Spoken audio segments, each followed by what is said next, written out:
Mobile पे आपने affiliate programme किस तरह से ज्वाइन करना है, यहाँ पे नीचे स्क्रॉल डाउन जो है ना वो कर लेंगे तो यहाँ पे आके ये नीचे आपको लिंक मिल जाएंगे और यहाँ पे ये बिकम एन एफिलिएट पे जाएंगे तो ये सारा उस पर मिल जाएगा। आपने सिंपल यहाँ से आके ये लॉगिन एफिलिएट लॉगिन को क्लिक करना है।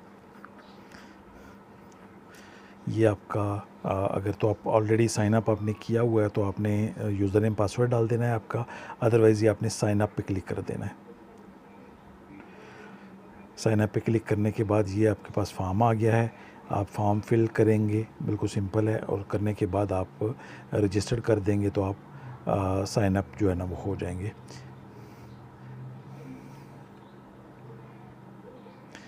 और इसको करने के लिए आपको जो है ना वो ये डेस्कटॉप मोड जो है ना साइड डेस्कटॉप मोड को इनेबल कर देना चाहिए।